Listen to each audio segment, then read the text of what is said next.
1. Hello, I'm Tina Puckett, and I'm happy to be here with Barbea Williams today. Barbea of Barbea Williams Performing Company. And we'd like to ask her some questions and have her give us some information. Hi, Barbea. Hi, Tina. So good to be here with you. Thank you. It's good to be with you. Do tell us something about your background and how you got interested in your field of interest.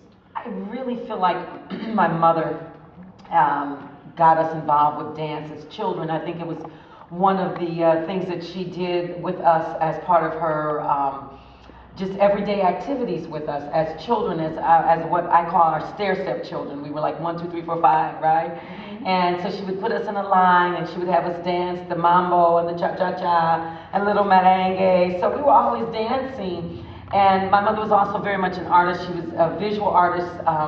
She would decorate the house, and also she played the piano. She was a pianist, and she would sing. So I grew up learning a lot of classics, singing, and just in the house. I also had an aunt that I was named after, Beatrice Wind. And my Aunt Bee was an actress, an award-winning actress, and my father would take us to see her, and we would go from off-Broadway to off-Broadway. I never knew there was such a thing, and definitely on Broadway.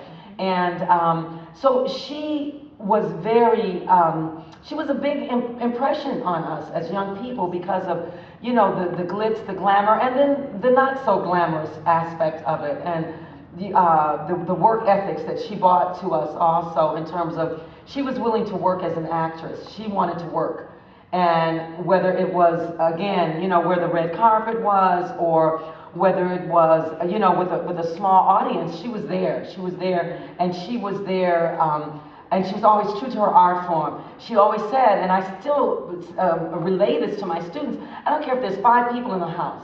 You perform like you never know who one of those people might represent that can help you with some of your aspirations and goals that you might want to pursue as an artist.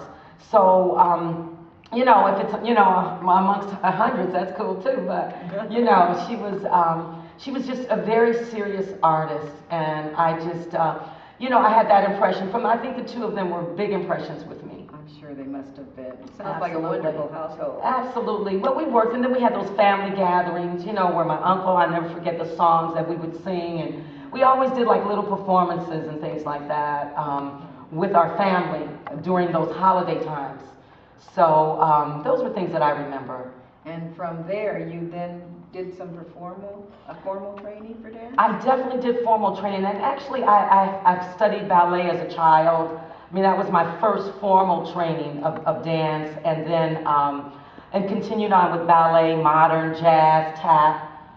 So I was very fortunate to have those under my belt. And also my mother was a professional square dancer, so even though I thought at that time, especially, I was kind of young and hip, so I thought it was a little corny, so I did not really partake in the actual lessons of it, but just being there, it made me just, you know, I knew what an Alaman left and an old left hand and promenade and do-si-do, so I was very aware of the terminology and in terms of what people were saying and doing, and actually how it put together.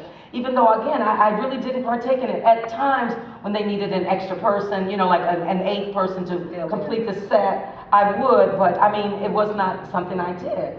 But they were invited to President Carter's inauguration, her group, and they performed there.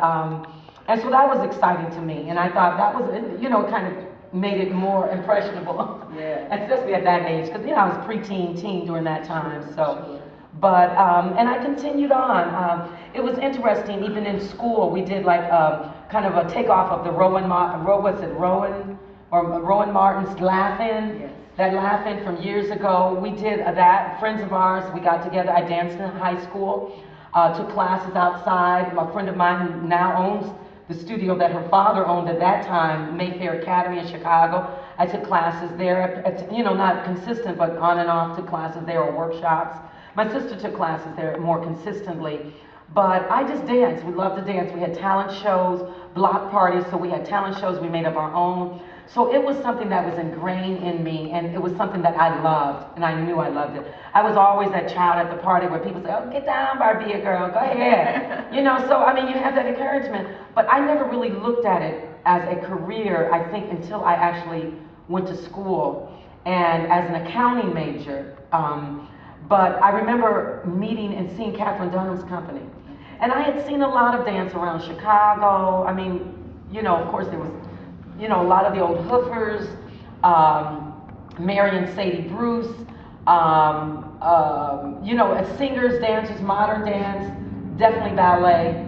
I was very much, our father used to take us to Goodman Theater. A lot of mine was just, I love the arts. And when I got to college, I was taking a dance class, and a part of that class, we had to go see Catherine Dunham's company. And that was it for me. I loved it. I knew because it had the ethnic style that was missing. You had that ethnic style in the social dances that we would do in the community, but in the formal classroom training, you really didn't have that. I mean, even with jazz, even with tap. I mean, tap is definitely an ethnic dance form, but it wasn't what I needed. It didn't have the drums. It had the rhythms, it had all the syncopation, it had all of the slides and the shuffles, but when I saw African-centered dance style, I knew that's what I wanted, and that's what I loved. It was the soul. It was the soul, that heartbeat of the dance and the music. So, I mean, that's what I needed. That's what I needed, and it gave me guidance and direction. It, you know, I mean, it really paved the way. It was the total, you know, stepping stones for where I needed to go.